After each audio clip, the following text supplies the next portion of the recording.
Hi everyone, I'm Daniel, and today I'm going to be talking about and ranking all of the Elder Sign abilities in Arkham Horror, the card game. Let's go ahead and get started. I'm not going to do the tier list quite yet. I'm going to talk a little bit about what I think makes a good Elder Sign and kind of just talking about the general idea of how the Elder Sign abilities work. So that's going to be right here on the screen. So to explain what happens when you draw the symbol that is the one you see here there on the screen, the Elder Sign, it's not an auto success. It's not just, hooray, you pass the test. In fact, sometimes you don't even pass the test when you draw it. Usually, you have to look at your investigator card and look at the modifier and maybe an additional ability on it. So as an example, look here at Carolyn Fern. Right in the middle of her text box over there on the right, it says Elder Sign Effect +1. So that's now what the modifier is. And the you may heal 1 horror from an investigator or ally asset at your location is that additional ability. And that gets resolved in the skill test at step 4. So the skill test timing basically is you draw your chaos token. That's step 3, I believe. And then you resolve the symbol token abilities in step 4. So before you even deal with the rest of the consequences of your test, that is when you will deal with resolving this particular ability. Sometimes, though, it says something like after the test ends, do something else. We'll see that when we talk about all of the different abilities. It is important to note that you only get to resolve this ability during a skill test. When you pull the the Elder Sign out of the bag for other reasons, like sometimes treacheries make you just draw random tokens and do something based on them, you don't get to resolve this ability at all. So now, there's a whole lot of different Elder Sign abilities in the game, along with different modifiers, but they usually fall into a couple of different categories. Let's take a look at those here. The first one is a really simple one. All it is a big number. You can see this with Agnes and Mark Harrigan, which are basically the same ability here, +1 for each horror on Agnes Baker on her investigator card, and the same thing for damage for Mark Harrigan. Now, these don't have any additional abilities. They're just a big number, which is honestly a very boring thing to have your Elder Sign do. But I think this is part of the balance of the investigators, that some of them have a really boring do nothing Elder Sign because the rest of their card does quite a bit. And that's very much true for Agnes and Mark Harrigan. So it doesn't really matter what the number is, right? It could be +5, it could be +10. It doesn't really matter in most circumstances because you very rarely in Arkham Horror, the card game, are taking tests from behind. And by that I mean the test difficulty is higher than whatever you're testing at. And that's, after committing cards and all of that. It happens sometimes. I would say, let's say you take in maybe a typical 15-round game, you take 30 skill tests, maybe an average of 2 every round. That seems not crazy. Depends on the investigator and your deck, of course. But how many times do you take a Mythos test, for example, where you're behind? It's pretty rare, right? And when you do that, what's the likelihood you pull the Elder Sign? There's basically usually 16, 17, maybe a few more tokens in the bag, and this is just one of them. Because there's just one, I know many people like to house rule, like put a second one in. They want to see their Elder Sign more. I don't think that's how the game should be played personally, but it is maybe more fun to see your Elder Sign. When your effect, though, is something like these, where it's just a big number, it's pretty boring. And getting +1, is usually going to pass you the test. +2, maybe, if you're really that far behind. Anything beyond that is not going to matter too often. Now, it sometimes does. Many cards care about over success.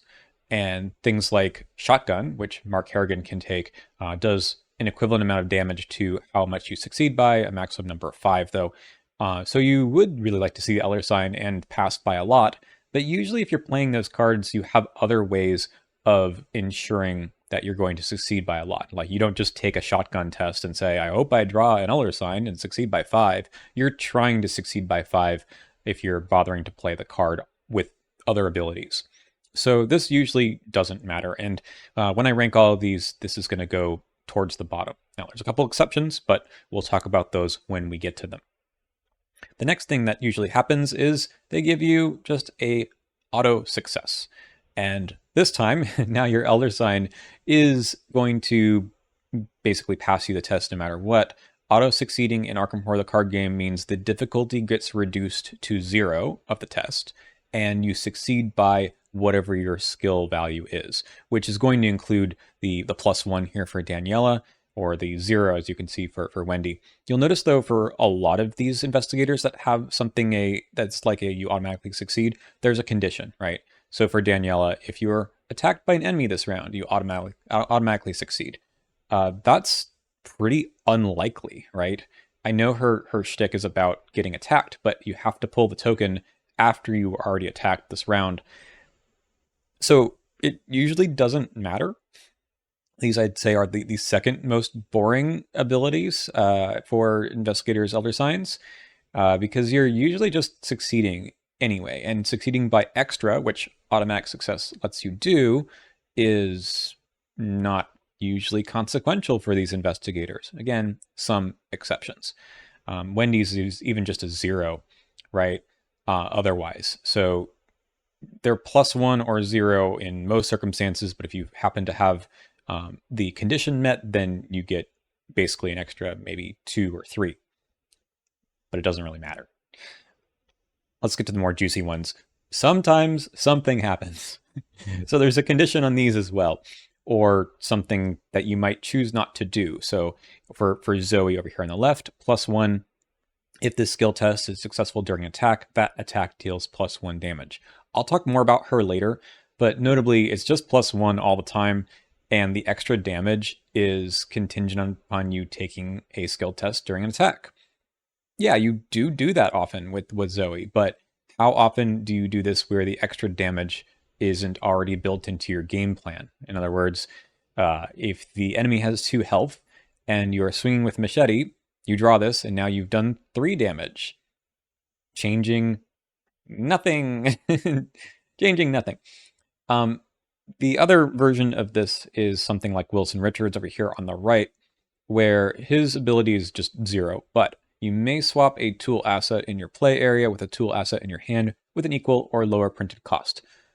Could be very good, right? It's saving you maybe a play action, some resources, but sometimes you draw it and you're like, I don't want to do that. Either I want to keep the things that are in play, that's why I played them, and maybe I attach things to them, right? You don't want them to go away.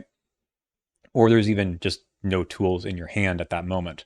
So sometimes something happens, but not that often. I mean, these are, again, when we rank them, you'll see how they fit in with everyone else's abilities, but these are just kind of awkward. You draw them and you're like, okay, let's keep going. However, there are a lot of investigators where there's no condition, and something cool happens no matter what. So Mandy Thompson's is just a 0. Again, the modifiers don't matter so much. You were already trying to pass the test. However, for hers, you get to search the top 3 cards of your deck for a card and either draw it or commit it to this test if able.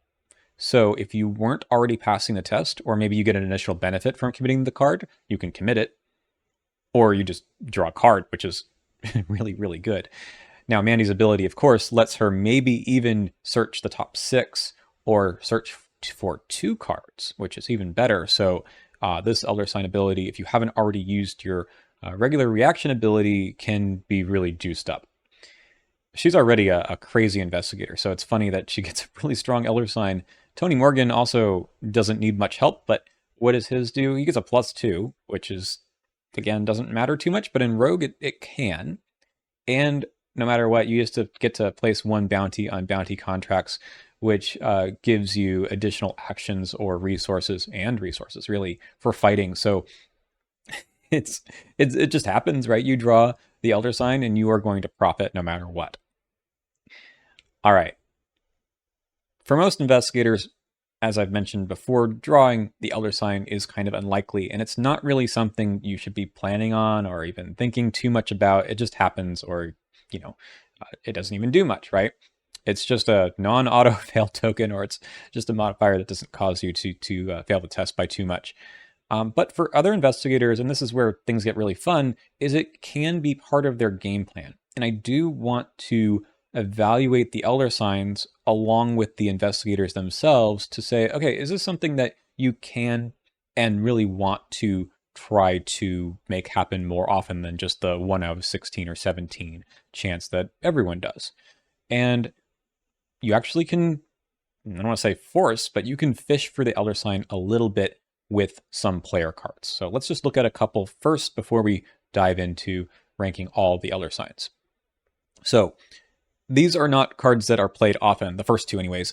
Against All Odds is a level 2 survivor card that says that when you perform a skill test with a difficulty higher than your base skill value, the base is basically the one that's on your investigator card, that printed number, reveal X additional chaos tokens for the skill test, choose one to resolve, and ignore the rest. X is the difference between the test difficulty and your base skill value. So if you're Calvin, for example, who's got a base skill of value of 0, you can fish for the elder sign, perhaps, if that's what you want to do, by maybe even taking out like 4 or 5 tokens. So this is kind of a cool idea. Not too many investigators are going to make use of this. I've made use of it in Preston Fairmont. That's kind of about it.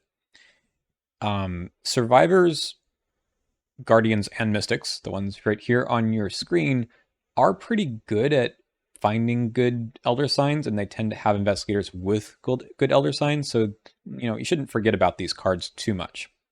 The second one, Eat Lead, is also not a card I've actually played. It lets you spend additional ammo on a firearm and lets you reveal X additional chaos tokens. So you could fish for the elder sign with maybe Zoe on a firearm by wasting a bunch of ammo just to get that extra damage from the elder sign. Not a great idea, but this can do the trick. Maybe with something with a lot of ammo, or maybe you're going to be filling it back up again. There are cards that let you do that, of course.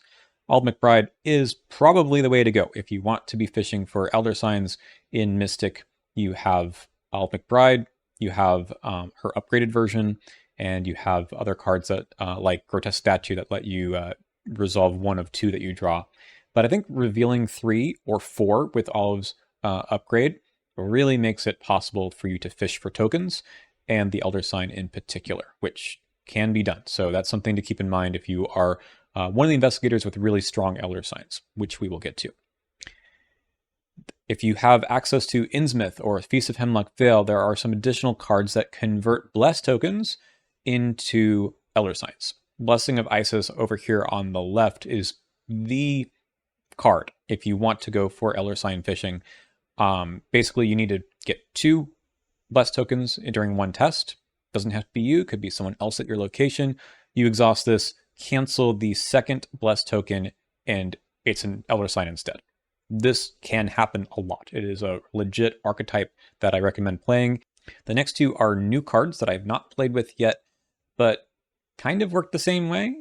For Evanescent Ascension, this is a bonded card, so you need Miracle Wish first, and you have to do things like have some number of Blessed tokens be revealed.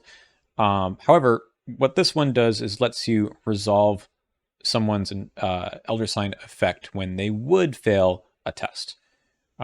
It's just going to get you the modifier and the ability. It won't cancel any of the other tokens that you already revealed, so the effect is not great unless you really want to have the elder sign go off.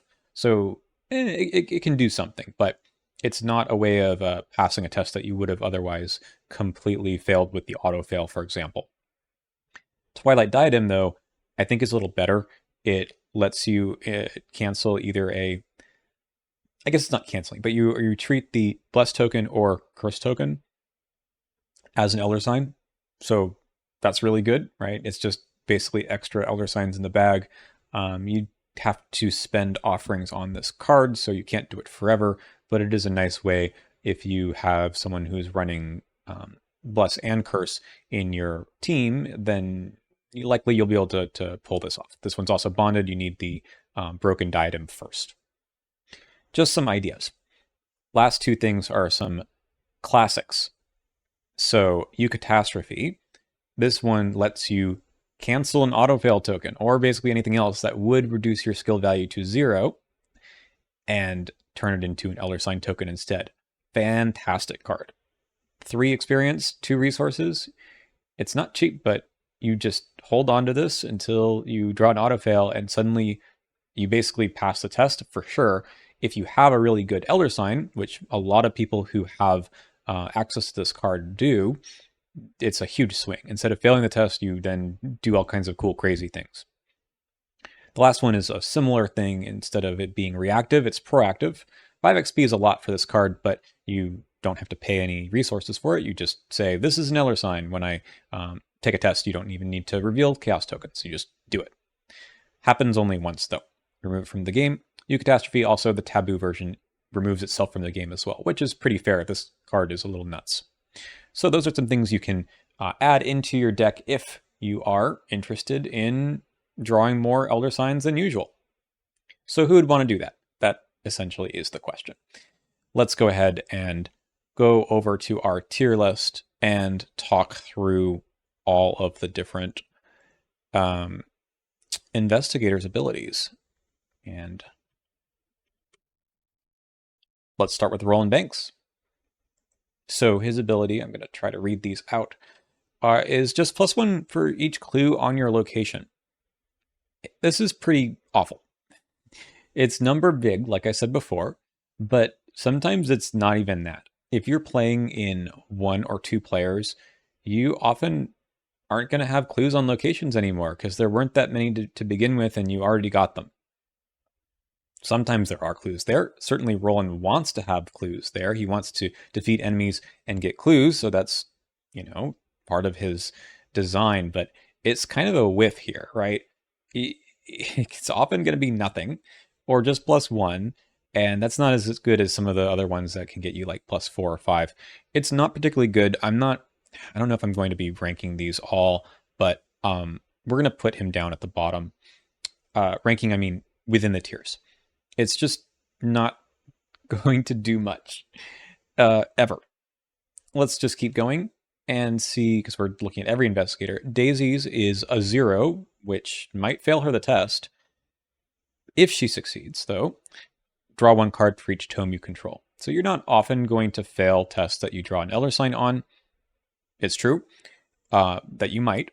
And Daisy's Necronomicon actually blanks this thing entirely for a while. But drawing cards for tomes, which she usually has, is going to be really good. So I'm going to put this up at you love to see it. I guess I didn't talk about what I think all of these different tiers mean. The game changers are the strongest ones. These are the ones that you will build around, where you can build around anyway, or at least when you do draw the Elder Sign, it's going to significantly boost your chances of winning the scenario. It's going to change how that turn runs and maybe even what's going on past that turn. Daisy's is just, it very often is going to be plus nothing, but you just draw some cards, which is always good in Seeker. And you love to see that effect, right? That's what you're going to see for most of these is the effect almost always goes off. And it's not that it is a huge swing necessarily, but it is still very good, right? Actually sometimes matters. This is just a little bit less than that. You often will do something, sometimes nothing. And when it does happen, you are kind of saying, okay, that's actually pretty good. And maybe that matters. For rarely matters, it means that usually you draw it and you say, I'll pass on this, or it didn't actually change anything. And awful, I'm just going to leave for the ones that are basically blank and don't do much for the investigator or the class. Just a reminder, I am thinking about the cards holistically. And the Elder Sign ability is part of the overall ability and the deck building of an investigator. I don't divorce these things from each other. I don't look at things in a vacuum. There are no vacuums in Arkham Horror, the card game. You're always playing in a deck, in a team, etc. Obviously, these are other variables that change how these things will play. But I think it's important to look at not just like the average case, but the typical case about how these investigators can be played. Okay, let's keep going. I'm going to have a hard time, I think, figuring out some of the differences between these tiers, and I hope talking it out will help me. Maybe it'll help you learn a little bit about how these cards, investigators, work. Skids. +2 If you succeed, gain 2 resources. Hmm. Now, there's no way to cheat this out, per se. That's the bad part about Skids. But when I've been playing him recently, I have drawn so many Elder Signs, and it's crazy. For Skids, it's gain 2 resources, which you can spend on an extra action, or you can spend on all of the things that rogues really want. So this is tough for me to rate. I want to put it up here. I think it's probably the weakest of the ones that are going to go up here. But truly, if you draw it, and you're a rogue, you do take a lot of tests. It's going to be a huge swing in your favor. You do have to pass the test, but with a +2 and 2 willpower, you can basically pass any willpower treachery. So it's quite good. I'm going to leave him there just because right now I feel very strongly about Skids being a pretty decent investigator. All right, Agnes, we've seen her before in earlier. It's just +1 for each horror. It doesn't matter. So I'm going to put her down to awful. And I kind of want to put the auto succeed ones here too, because these just don't do anything. Wendy's strong on her own, right? It doesn't really matter. And half the time you don't even have Wendy's amulet in play. You don't have to make that part of your Wendy strategy. I'm going to put it right at the bottom as well. It's not an ability that is helping her be a better investigator. All right, these are in somewhat of a random order, so we'll be jumping around a bit. Don't mind that, though. So Daniela's, we saw this one before. If you're attacked by an enemy this round, you automatically succeed instead. That is... I just said I'm going to put them all at the bottom, so I think I probably will. She's good, but this is because it has to happen during the same round. It's actually different from the her wrench ability, which is if you were attacked since the last investigator phase, I think. So I think this is not good. Monterey Jacks. Okay, this one is if you started this round 1 or more locations from your current location, gain 1 resource or draw 1 card. It's basically his ability. If you draw this during the Mythos phase, more than likely you get nothing out of this. So this one's going to go between you love to see it and actually sometimes matters. And by matters, I kind of mean like does something, right? Doesn't just have to mean like you win the game or not. I think this is going to go like actually sometimes matters.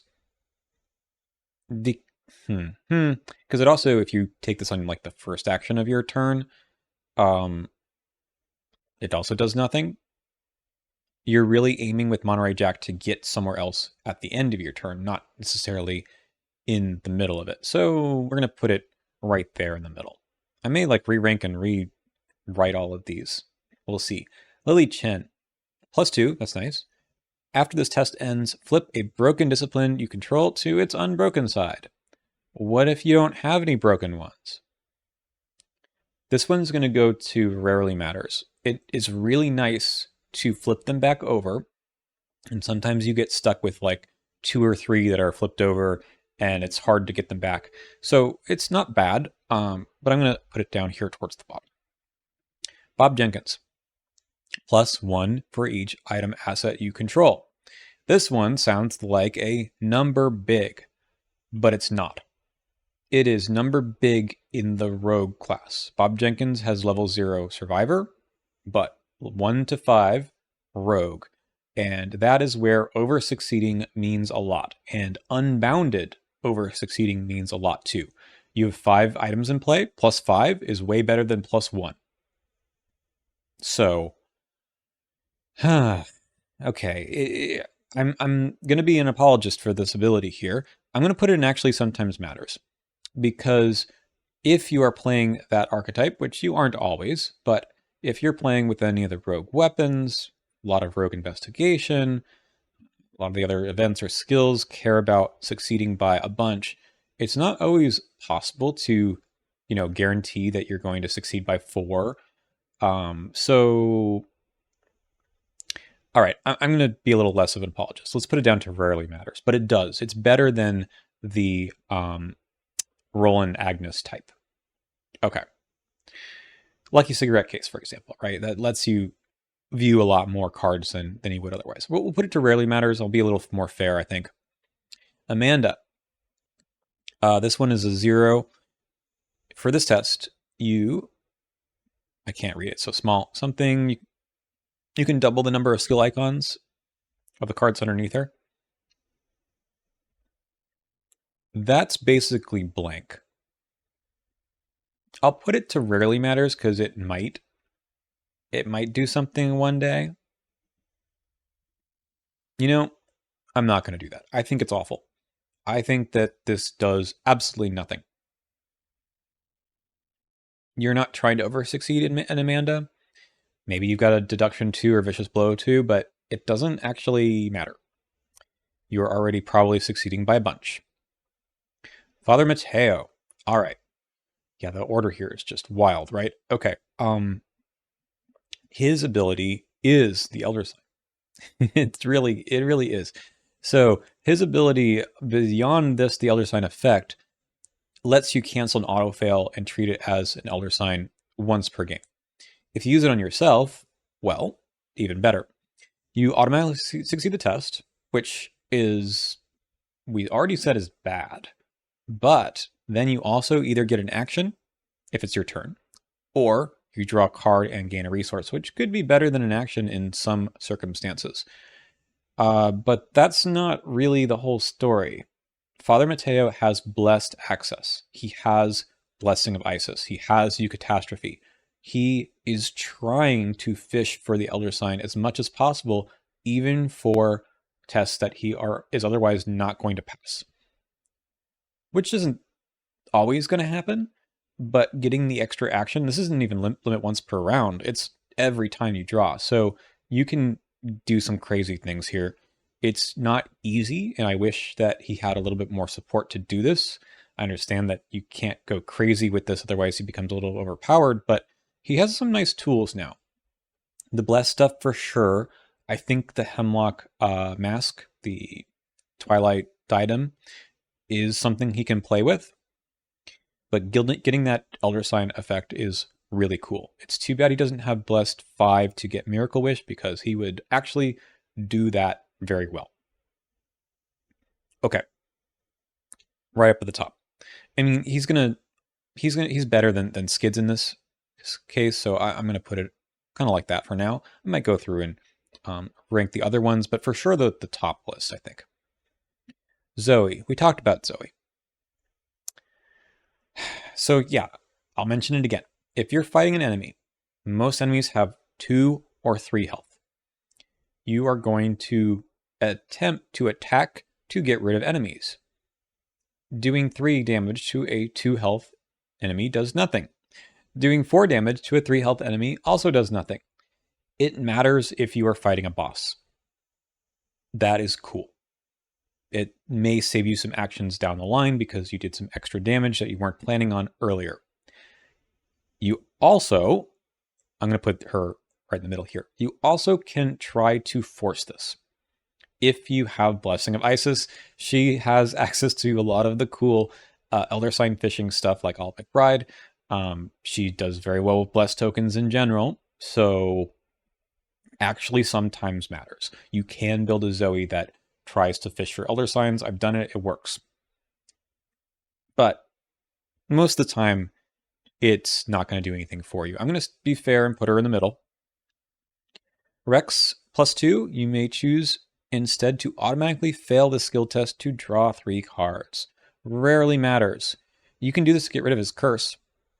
That's probably why it's there. Drawing 3 cards is really nice for no actions. However, you usually want to pass tests. You're losing an action to draw 3, but also losing whatever you put into that skill test. I'm going to say not great. Okay, what are you? Jenny Barnes, +1 for each resource you have, +30, +25, +50. This is the same thing as Bob. The rogue class wants to over-succeed. The Elder Sign here lets you do it.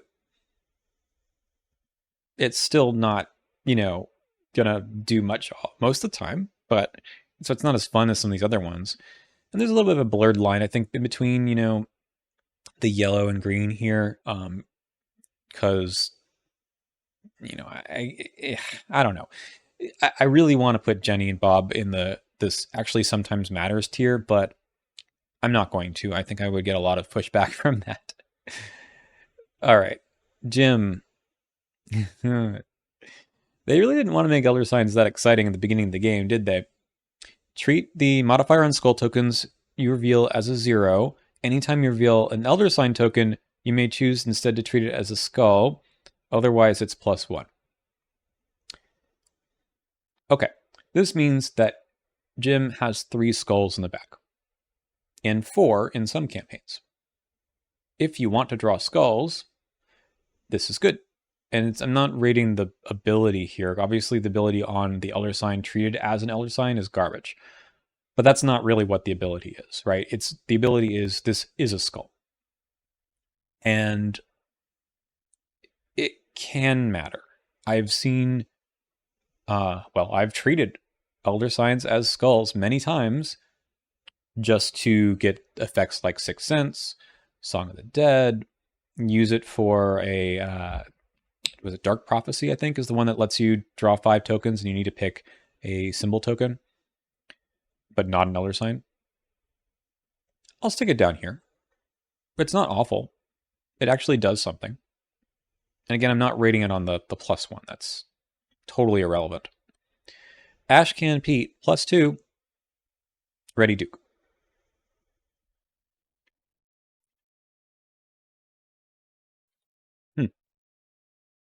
I'm going to say it sometimes matters. It's not a you love to see it because often you draw this before Duke is actually exhausted. And then it does nothing. But sometimes it actually matters.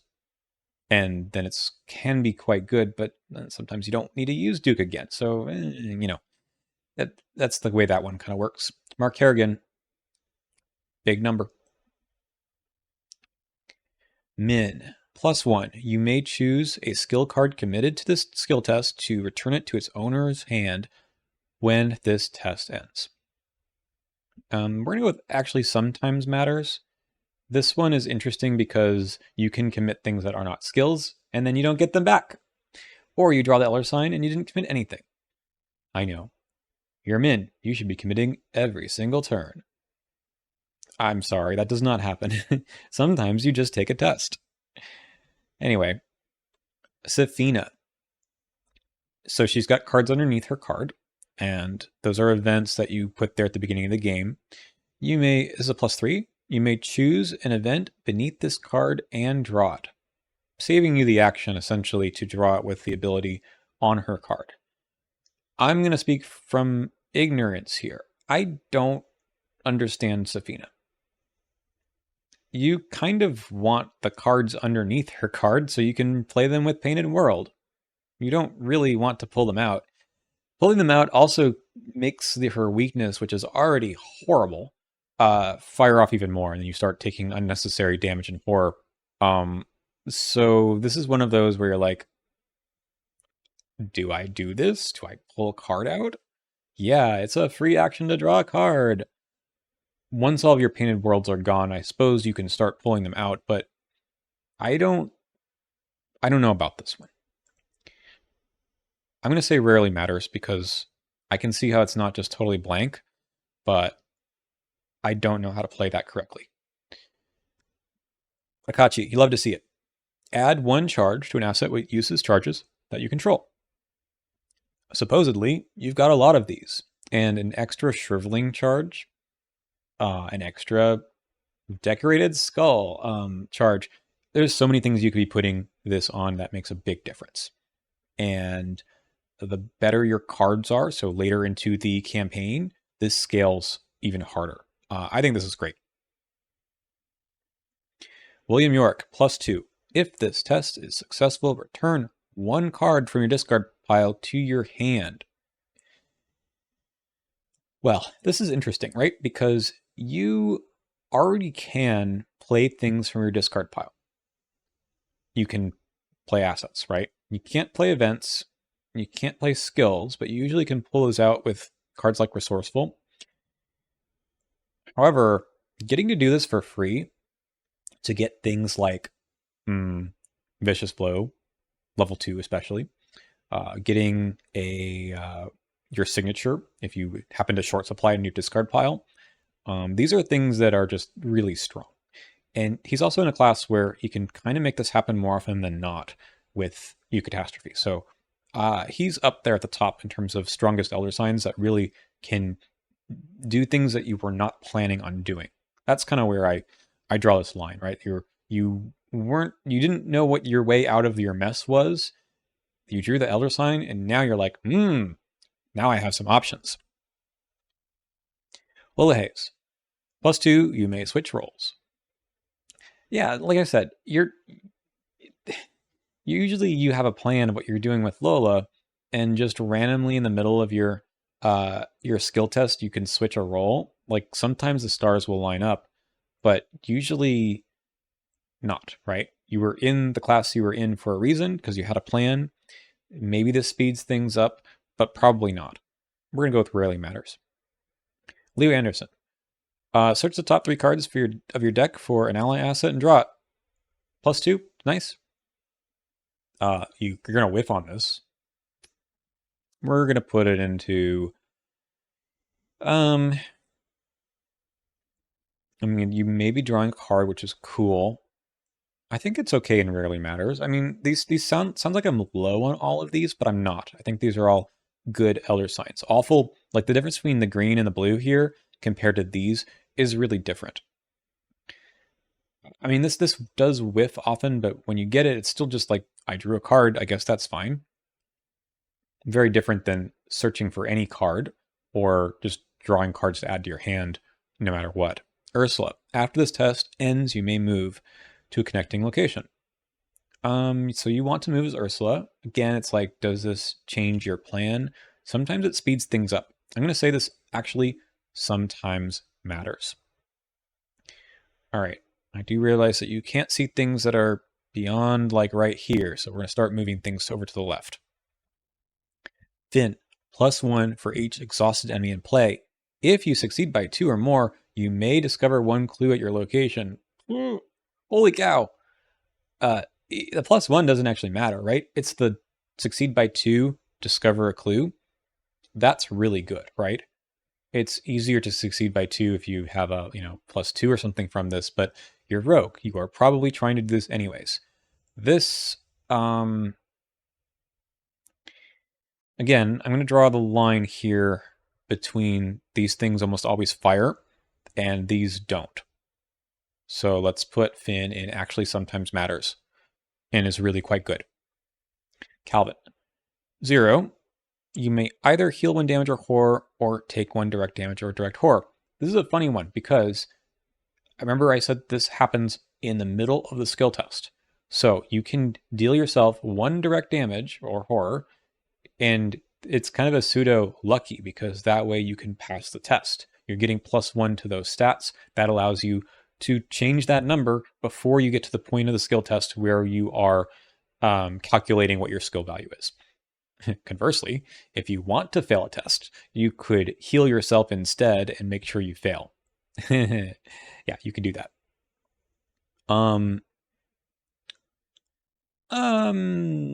Given how Calvin works, I'm going to say this actually sometimes matters. You would like more sources of healing or giving yourself damage or trauma or horror. Carolyn Furt. It doesn't always fire, but it usually does. Healing horror gives you a resource or someone else a resource. And if there's no one around that has horror on them, then you've done something wrong as Carolyn. Joe Diamond. You may move an inside event from your discard pile to the bottom of your hunch deck. That's really good. If you haven't played any hunches yet, I guess it does nothing. But even though I said I'm drawing the line to things that always happen and things that sometimes happen. I do think that either you've drawn a lot of Elder Signs or something else has gone on for these last two to not work. Really good. Preston Fairmont. You may spend 2 resources to automatically succeed instead. So this is different than Wendy's and Daniela's because those required some other condition. Preston's allows you to just spend money. Your stats are really low. So if you're taking tests, this is actually pretty good, right?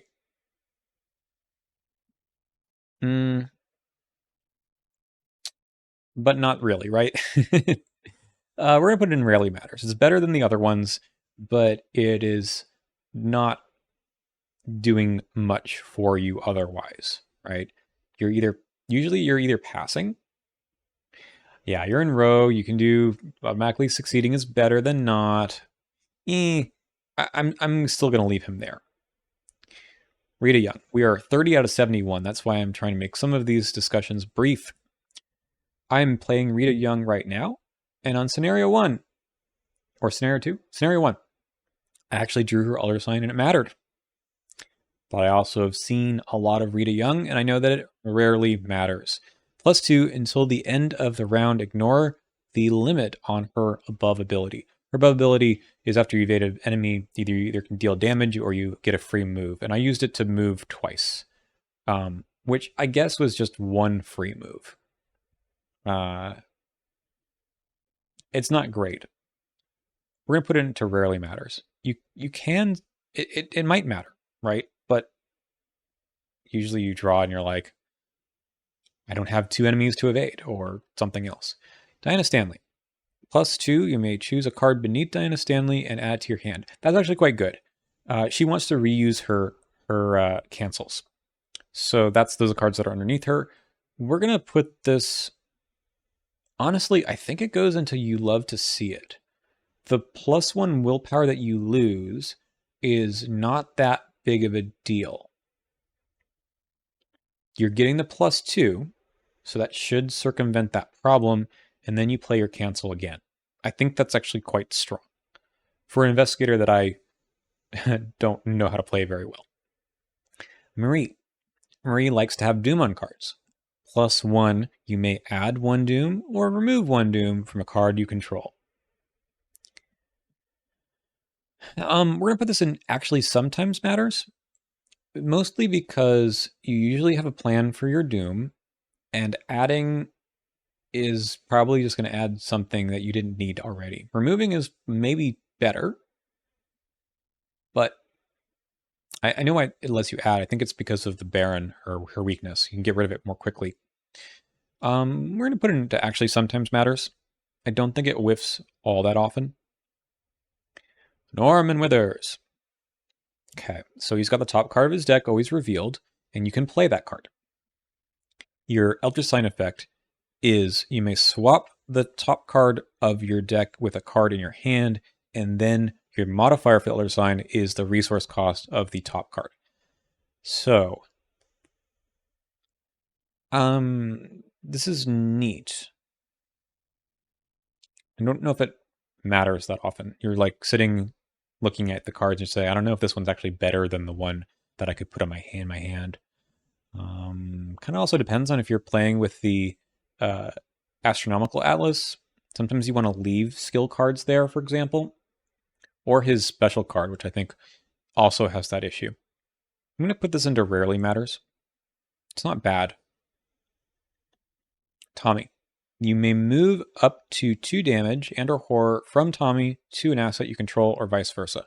This actually sometimes matters. This is a pretty cool ability, right? Allows you to start moving things around and maybe sort of pseudo heal yourself. Killing off assets gets you some more resources.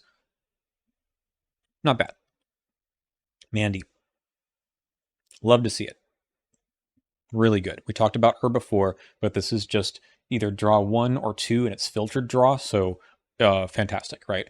If you are behind, it actually can let you pass a test too. Luke. Place 1 charge on gatebox. Love to see it. There's no questions asked. You just do the really strong thing and you get free movement out of that. Patrice. After this test ends, you may shuffle all but 1 card from your discard pile into your deck. This is good because with Patrice, you don't actually want to reshuffle your deck.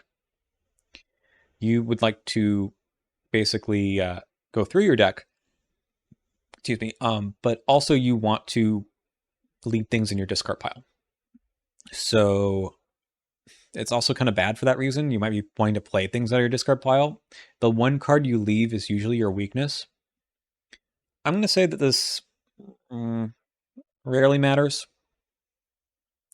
It's nice to see some cards again when you keep drawing through. Oh, okay. I'll put it into actually sometimes matters. I think it's not something you always pass up, right? You don't have to do it, but I think you usually want to do this. Next, Tony. Talked about him before. Very strong ability. You just get extra actions, essentially. Wilson. So now we're into Feast of Hemlock Vale, which is kind of strange because we skipped over some other ones, but that's okay. 0. I mentioned this before that I don't care for this one. You may swap, which rarely happens. I don't think this is awful. I mean, it's close to awful. It's very close to awful. I'm going to put it into rarely matters so I can be a little bit more fair, because it's not nothing. But I played him through a whole campaign and I never triggered the ability. I drew Elder Signs and I said, I don't need that. I don't want to do that.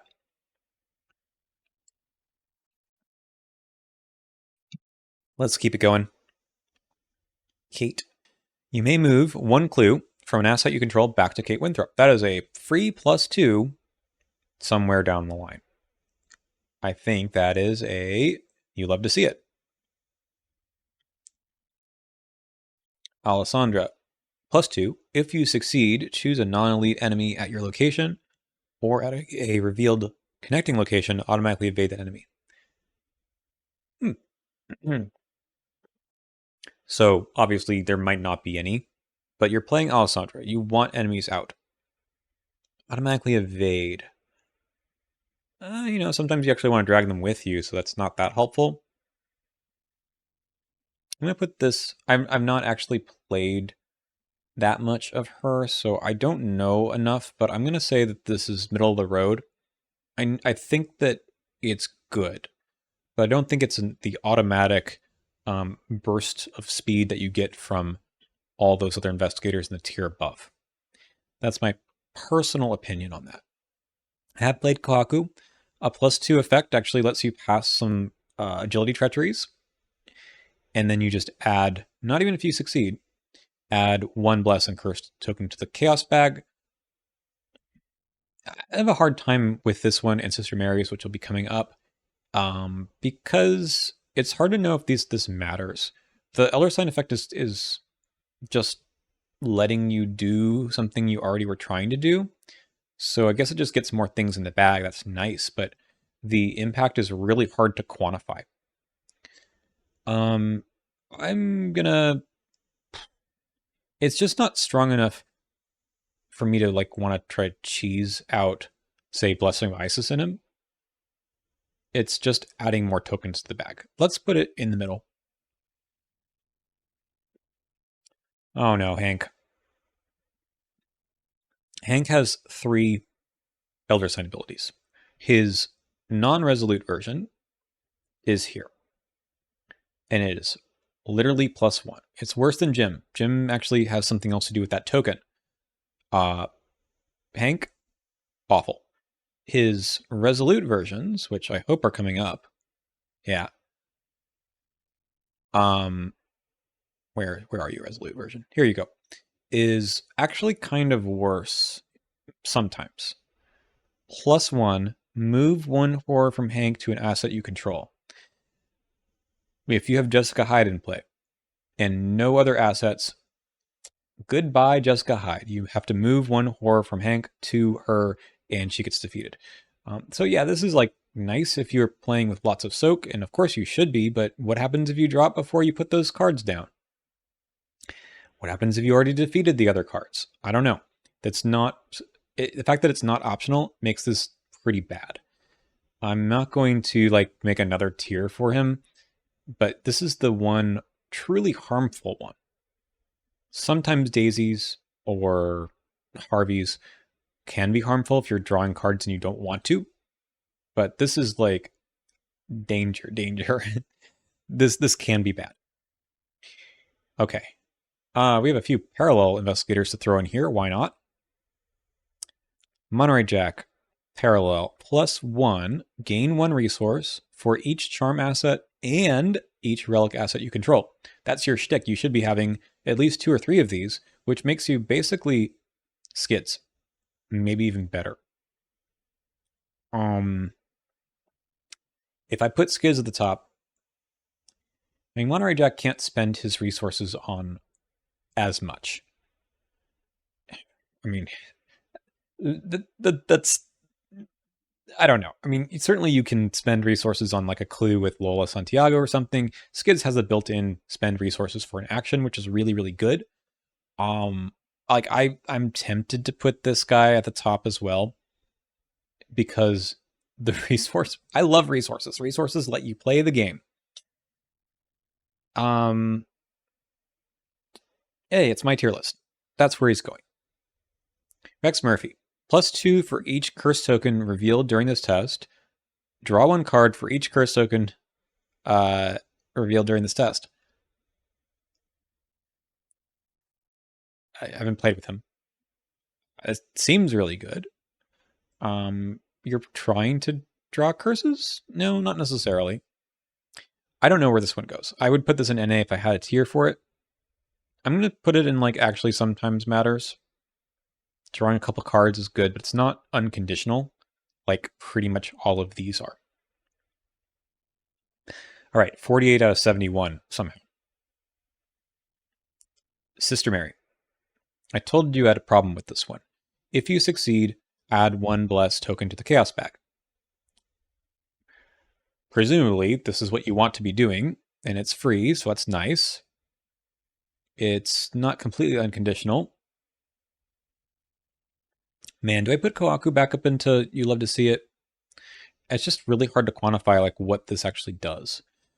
She belongs in the same place as Kohaku, so I'm going to put it here with the asterisk of maybe it's better than I'm getting credit for. I'm just not sure. Trish. +2. If this is an investigation, you may choose any revealed location you're now investigating at that location, as if you were at that location instead. Quite good. Again, all the ones in the yellow tier here actually sometimes matters when they fire off, which is not always. This is quite good. I've seen Trish use this to a big effect. Dexter Drake. +2. You may return an asset from your play area to your hand, then draw 1 card. This one's very difficult to know whether or not to do this, because if you have an empty thing, obvious. You return the card to your hand, you get to draw a card, cool. On the other hand, maybe you wanted that card in play so you could discard it to play something else for free. Card draw is really important, Dexter, so this is still really good. If your asset actually has like half charges on it, then you're even more like, I'm not sure about that. But you need to probably build your deck so there's more things in play to make that be an okay choice. It's a good ability. Oh, Silas, +0. You may commit a skill from your discard pile to this test. After the test ends, you put the skill back in your hand. So not only do you get to return a card from your discard pile to your hand, you actually get the ability on it on that particular skill test.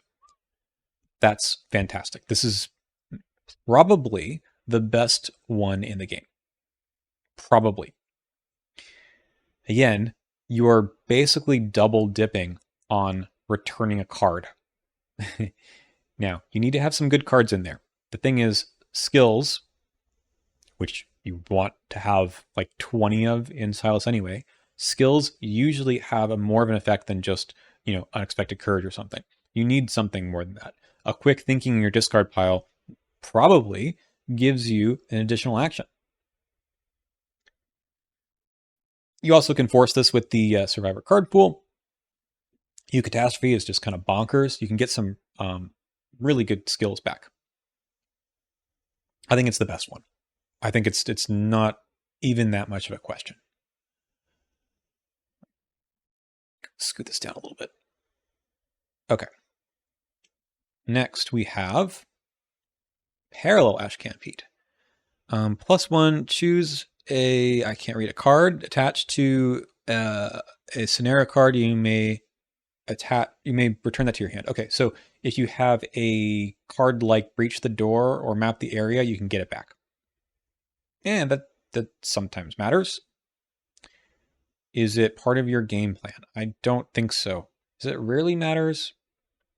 I'm going to put it into actually sometimes matters. No, it rarely matters. It does do something, but it's not. You have other ways of picking up those cards. I think with what's the new one? Survival technique or something. So it's just a nice effect, but if you don't have anything out there, it's not going to fire off. Parallel Zoe, +1 for each blessed token in the Chaos bag. Hey, we haven't seen one of those in a while. You're going down to the bottom. Gloria. Look at the top card in the encounter deck. There's no limit to her ability, which is to look at an extra card and then discard one of them or put one down beneath her. So you can just keep doing this forever. That's really good, right? You love to see it. Especially if you don't have other cards to let you look at cards at the moment. You don't have Alyssa Graham out. This is your only way of doing your ability, which is pretty funny. Parallel Daisy. You may return a tome asset from your discard pile to your hand. What are they doing in your discard pile? How did they get there? I have not played Parallel Daisy, so I'm speaking from ignorance here, but while it sounds like some of these other good return things from the discard pile, like, what are they doing there? I don't understand this one. I'm going to put it in Rarely Matters. I don't think it's awful, but I also just don't get it. Maybe you committed it to a test. I don't know, but it's not the same.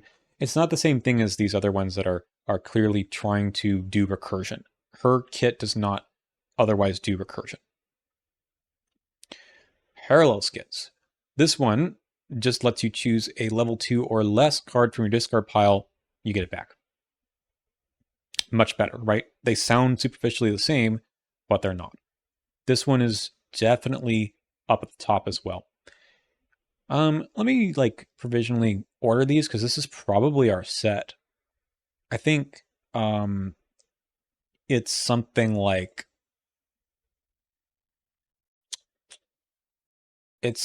this. Silas is just really strong. Being able to double dip on a skill that you already used, and maybe even helps you pass a test, of course, is really good. Father Mateo, it's part of his ability, right? You really want to draw the Elder Sign. Getting an auto success, a card or a resource, extra action is obviously really good, but it fuels a lot of what he's trying to do. York, I think, is just strong for returning anything. Parallel Skids can't be as good because he can't return anything. He has to return cards that have a level 2 or less. And then regular Skids, the 2 resources, fuels his ability or other things he's going to want to do. Monterey Jacks is just a ton of resources, which you always should be able to use in Rogue. I mean, this maybe belongs down here, but I mean, because Tony's is an extra action.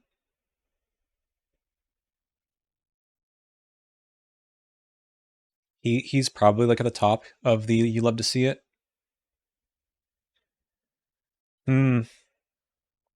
Having played Monterey Jack, Parallel Monterey Jack, I found this ability to be extremely, extremely good. I feel like Tony already has a million actions. It's good, but I'm not sure it changes the game. Okay. Let's keep going. Perla Agnes. You may heal 1 damage. That's what she's been doing most of her scenario. She's taking a bunch of damage, so she's going to be up here as well. You love to see it. Jim Culver. Perla 1. Not played you yet. +2. You may treat the token as if it were a skull or curse instead. It's pretty nice. It basically always replenishes a charge. That's kind of like Akachi.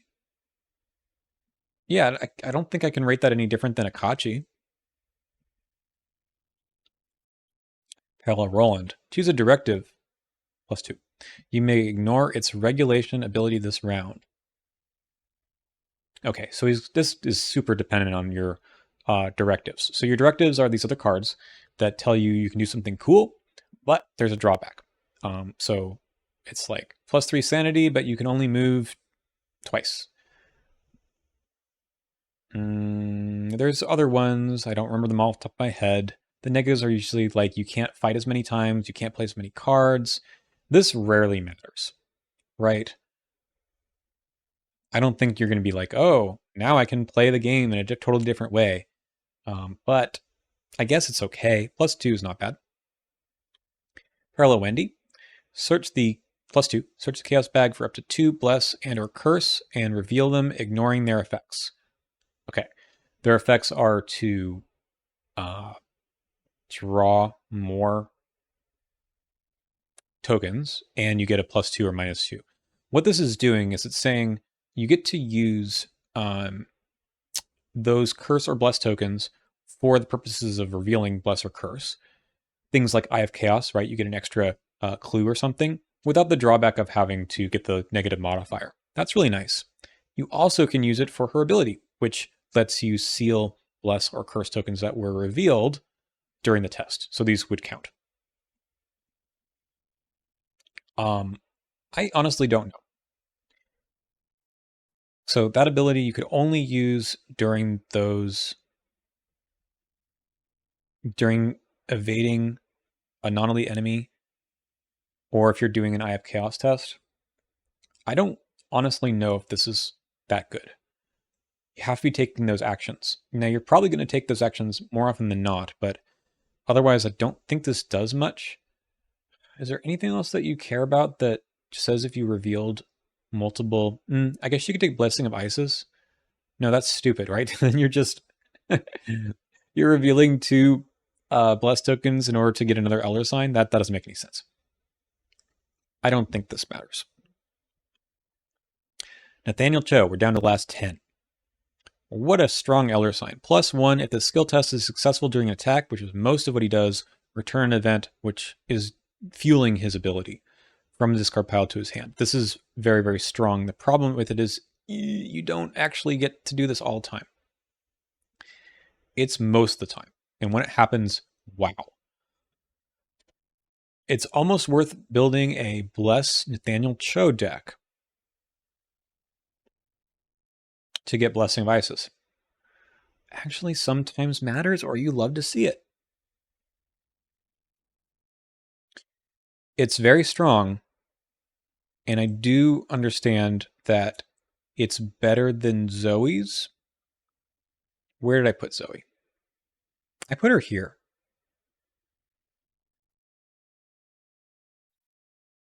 It's better than Zoe, but is it a tier above Zoe? It's better than Zoe's because getting a card back is way better than doing +1 damage.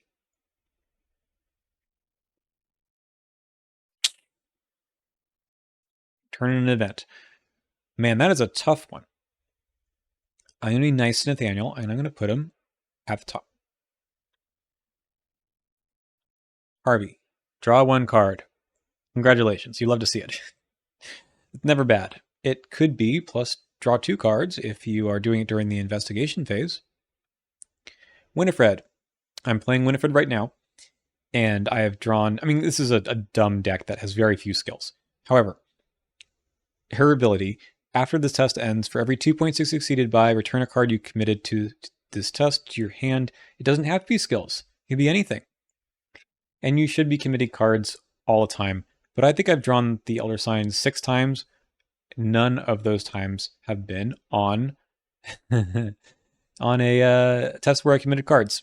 It's a sealed deck that's not really supposed to be working with all of her, ability, but it's still funny that it doesn't actually happen as much as you'd think it might.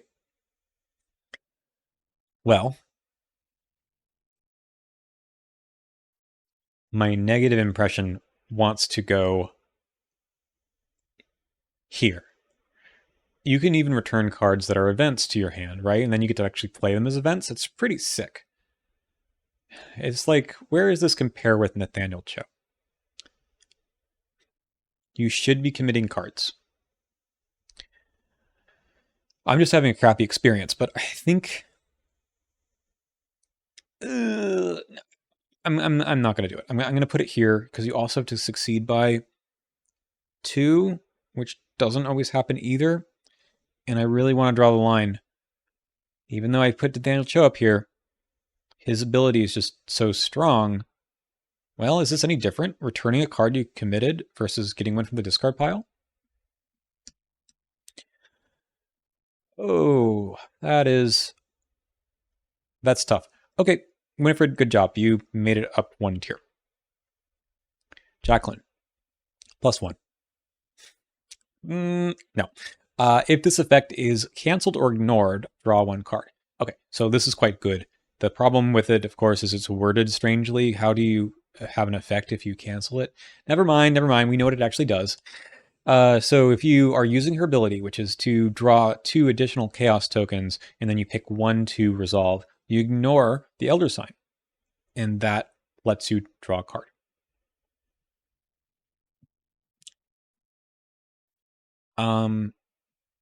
Hard to...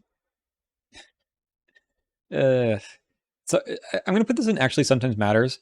It's hard to like judge that because it's like what happens when you don't draw it, right? You have to sort of draw it as one of the 3. So we'll put it there.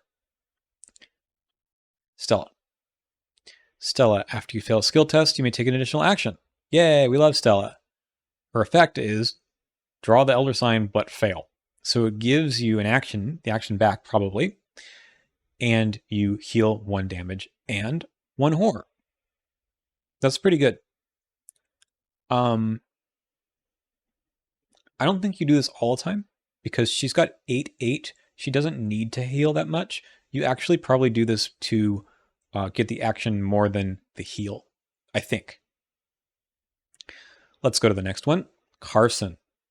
This is a similar situation to Jacqueline. His ability is just 0 but draw a card.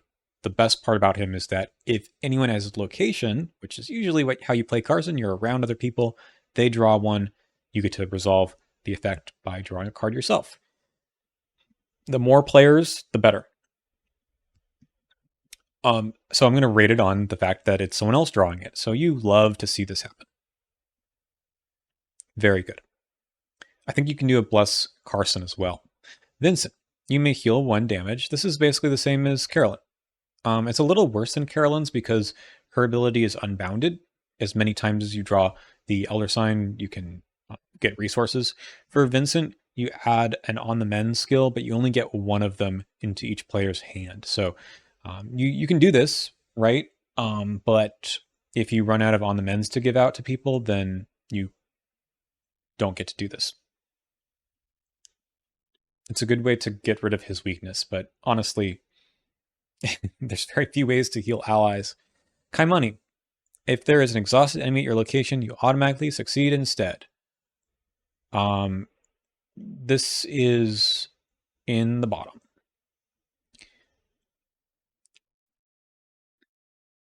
Yes, it's a rogue ability. So their ability to discard enemies that are exhausted already. This could make it easy to pass the test, but you're not really able to cheat this out, so it probably doesn't matter. I've never seen this actually matter. Okay. Amina Zidane, you may move, +2. You may move all doom from a card at your location to another card at your location. Actually, this is pretty good. You can move your doom to an enemy that you're about to kill, because this happens in the middle of the skill test. You can move Doom to Sin Eater and then save yourself an action of moving. No, it doesn't cost an action to move. I think it costs an action to get rid of it. But it saves the exhaust, I suppose.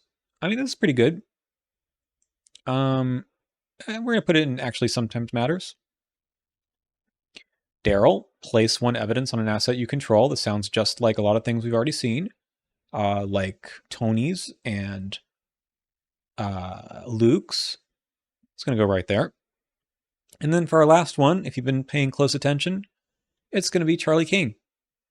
+3 and ready an ally asset at your location. This is the first time I realized that it's not actually only his. It's at your location. You can ready someone else's ally. That's not going to happen too often, but you should have exhausted allies as Charlie. Unless this is like a mythos test that you didn't care about trying to pass, then maybe you didn't exhaust anything. This is really good. Sometimes it doesn't matter because you don't have any more tests to take, but you could ready something that might help someone else. I think this is how you love to see it. +3 is really great.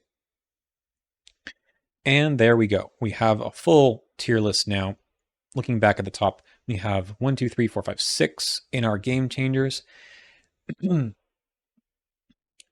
conflicted about Monterey Jack. I just don't think it's just gain a bunch of resources. I'm gonna take him out. I'm sorry, buddy.